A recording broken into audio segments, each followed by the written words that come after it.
Hello everyone, it's Andreea. Welcome to today's video. We're going to get ready together. This look is the result. This is one of my favorite kind of power fall winter makeup looks. Just really clean, polished skin and bam, a bold lip. This is my favorite vampy lip color of all time. If you followed me for a while, you will probably already know what it is, but fear not. Even if you're not super into vampy lips, I do have some other slightly more tame color options for you. So I'm going to talk to you about them and talk you through this look if you just keep on watching. Going to start by putting some lip balm on my lips. I want to try and help my lips out a little bit. This is the Lucas Papaw ointment. So I'm just gonna let that do its thing while we do the rest of the face. For primer, I'm using the Giorgio Armani Luminous Silk Hydrating Primer. I don't use a huge amount of it, about that much, and I start by applying it on my cheeks, which is where I'm more dry. And then I also have a couple dry patches right here. I really like this. I've mentioned it quite a few times. It's a good one. I think if you're in the market for a new hydrating primer, that's a great one to pick up. For foundation, this has been my go-to daily foundation if I want more of like a medium to full coverage look.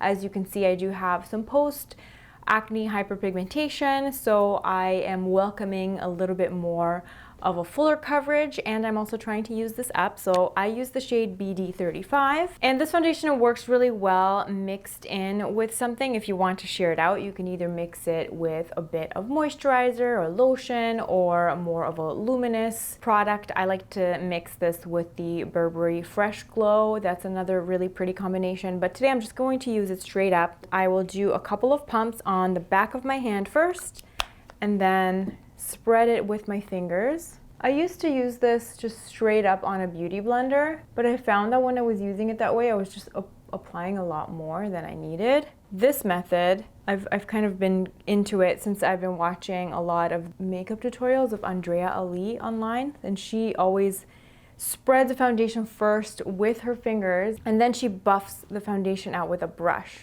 So that's what I'm going to be doing. This is a Zoeva brush. This is a 102, and just really light stippling motions. I can get so much more out of my foundation, whereas when I was applying it straight onto the beauty blender, I would go to about 3 pumps right away. Normally I would take this over my eyelids as well, but I have a bit of irritation on my eyelids. I had some contact dermatitis. I'm trying not to put things on there, so I'm not going to be using any eyeshadow today, which is why I wanted to do more of like a bam, vampy lip. If my eyelids are looking a bit red, that's why. I'm just trying to avoid putting stuff, especially in this area, like right in my crease. That's where the irritation started, so I'm trying to avoid putting anything in there. Normally I would cancel out that redness with a bit of leftover foundation. Sometimes we just gotta work with what life gives us. For under eye concealer, I am going to use a little mixture of these two. I have the Too Faced Born This Way concealer in the shade Almond, and I'm going to apply just the tiniest amount for more brightness, but then I'm going to go in with the Armani Power Fabric concealer the rest of the way, and I'm going to blend it all out with my little baby Real Techniques beauty sponge. I love that Too Faced concealer, but in small doses. It's very powerful. It's super pigmented, and I think especially if you struggle with fine lines in the under eye area, putting too much of a thick full coverage concealer can just invite more creasing. It's better to just start really small, start really conservative, and build up. I also have a little bit of redness here.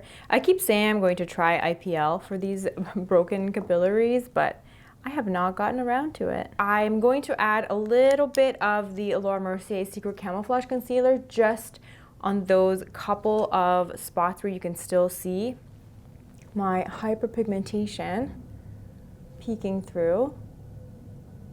And I'm just using my fingers. And then I'm going to blend out the edges of the concealer with this Real Techniques brush. This is really nice. If you're a fan of the Sephora 57 concealer brush and you just want maybe another similar brush in your rotation for concealer, this is very very similar in terms of the job that it does and the way that it applies concealer. It's actually the Deluxe Crease Brush from Real Techniques. It's slightly more dense than the Sephora 57 brush, but I find I use them interchangeably, and I honestly can't say I pick one over the other. And sometimes if it's a brush that you really, really love, it's nice to have a second one just in case, you know, if you're in the middle of washing your brushes and you don't have the time to wait for it to dry, it's nice to have a second option. For eyebrows, I am trying this eyebrow pencil. This is the Brow Power from IT Cosmetics, and it's in the color Universal Taupe. And I actually just ordered in the Sephora VIB sale, I ordered the small hourglass, like the micro pencil. I ordered that in a lighter shade. I want to try just using a lighter shade in this part of my brow and then the darker shade on the other end. Definitely influenced by that Patrick Ta Chloe Morello tutorial. That's what he did it. I love the way that he does makeup.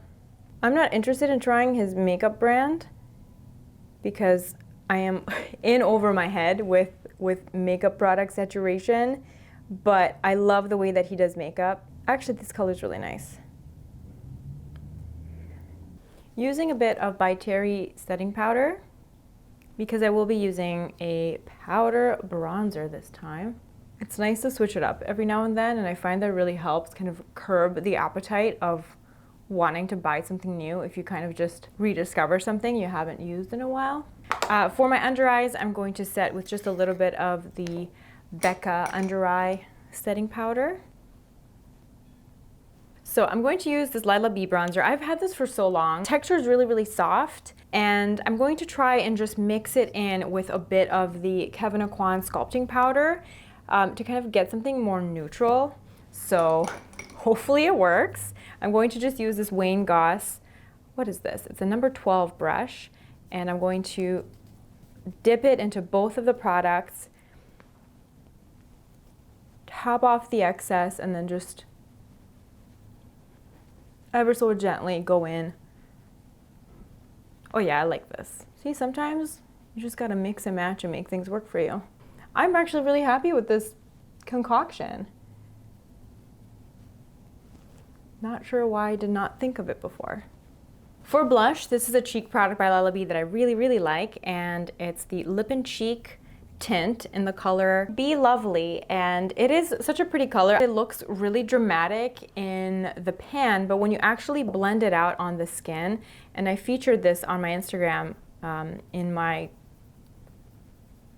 what's in my travel makeup bag / quick Sephora VIB sale recommendations, it just shears out really, really beautifully. It's less mauvey when you shear it out. It's more of like a really pretty nude terracotta type of color, and it's such a beautiful color on the lips as well.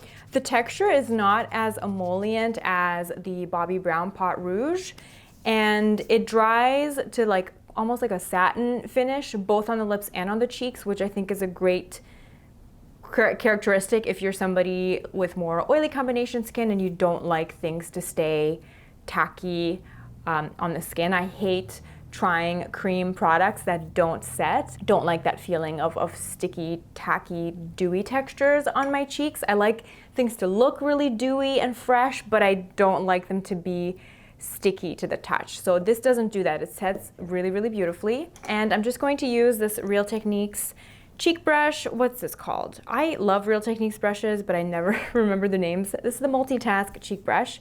So I'm just dipping it into the product and tapping it off a little bit on the back of my hand just to make sure I don't over apply, and then I just kind of very, very gently stamp it on the apple of my cheeks, kind of doing it higher, and just I work in a circular motion, but tapping, I don't want to do any rubbing because I don't want to disturb anything underneath, and I'm just kind of taking it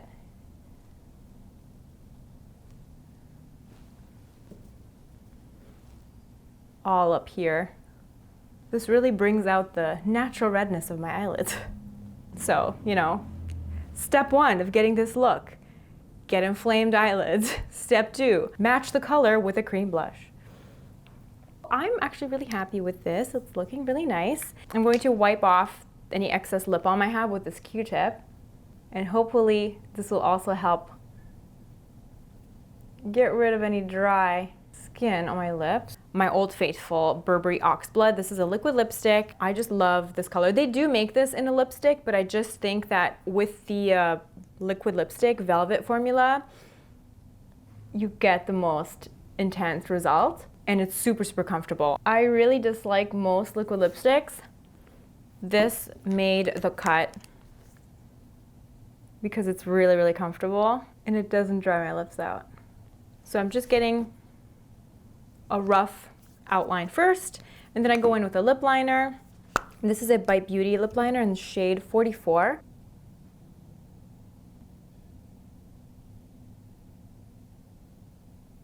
Then I'm gonna go in with another thin layer of the liquid lipstick.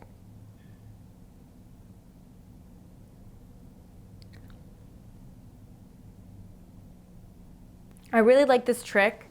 Lisa Eldridge showed it in her last video. If you're working with a really bold color and you're maybe unsure of it and you think it's you think it's a bit too much, blurring out the edge with a fluffy brush makes it look really modern. It just softens it a little bit, takes away that pressure of it having to be perfect. I should probably be using a smaller brush for this.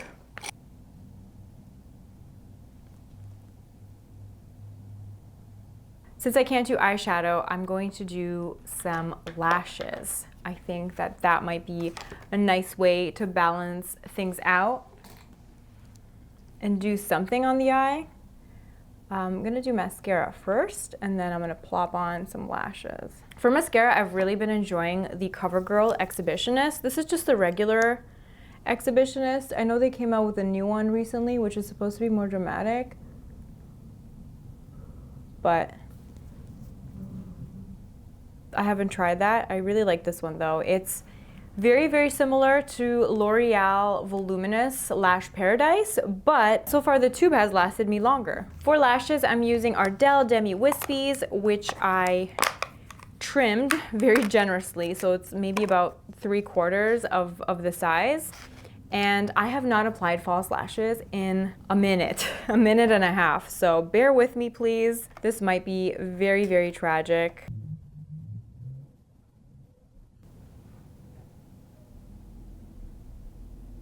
I'm just going to use this spoolie to brush my natural lashes and the Ardell lashes together. And this is the finished look. I am really happy with how it turned out, and I hope that it inspired you to maybe play a little bit with your makeup collection, maybe rediscover some old products, or play with some new products that you maybe have recently purchased in the Sephora VIB sale, or at any of the other friends and family sales that have been running. It feels like we're just in a constant cycle of sales. Really quickly before I go, let me just swatch my other favorite fall vampy lips for you. So the first is my favorite, Burberry Oxblood. This is in the liquid lip velvet formula, but if you're not a liquid lipstick girl, they do have this color in all their lipstick formulas. Next is Dior Diorific Mat lipstick in shade 890. It has a very complicated sounding name that I'm not going to try and pronounce. This was limited edition. The color is really, really pretty. It's similar to Oxblood, but has a hint less berry in it. And this reminds me of one of the Lisa Eldridge new matte velvet lipsticks. I'm not sure of the name of it right off the top of my head. Maybe if I didn't have this, I would pick up one of the Lisa Eldridge vampy shades, but this does the trick for me. And they do a small array of limited edition colors in this formula every single holiday season. Next, we have Charlotte Tilbury Bond Girl. This is the Matte Revolution formula. This is not as intense as the other two shades. And this is very much an everyday lip color if you wear it sheared out, maybe with a nude lip liner. But you can really, really easily take this to the vampy side if you use a darker lip liner underneath and you use more like a more generous layer. And this formula is really nice and comfortable as well. This is a great option if maybe you're too scared to dip into the vampier shades. And then we have NARS Velvet Matte Lip Pencil in the color Bahama. This is another really gorgeous fall bold lip color for me. If I don't want to wear red lipstick, but I still want something to make a statement, this is really nice. And another plus of this formula is that you can wear it by itself. You can just sharpen the pencil and you don't need a lip liner with it, which is great. It has a nice mauvey undertone as opposed to Charlotte Tilbury Bond Girl, which has more of a warm undertone to it. And then for gloss, you can wear this gloss on top of any of these, or you can wear it by itself, again with a nude lip liner if you want it to be more everyday appropriate. This is the Clarins Natural Lip Perfector. This is one of my favorite lip gloss formulas of all time. And I've been using this product, not this particular color, but their nude, pink, and peach shades 01 and 02 for the last 10 years. It's been a firm favorite in my life for a long time. I also really like their lip oils, but these are more pigmented than the lip oils, but just really, really comfortable. I really like the scent. It's like a creme brulee scent, and this color is really, really beautiful. Let me just do a little bit on the center of my lips. It's such a beautiful color to have in your fall lip color arsenal, whether you wear it by itself. I've worn it by itself on Instagram a few times and it looks really pretty. You can definitely shear it out, or you can apply a generous helping for more of a opaque effect. I hope you enjoyed this video. I hope you enjoyed this look. Let me know if there's anything that's inspiring you in terms of makeup this fall winter season. I'm always excited to catch up with you in the comment section below. Thank you so much for taking the time to hang out with me, and I will catch you in my next video. Bye.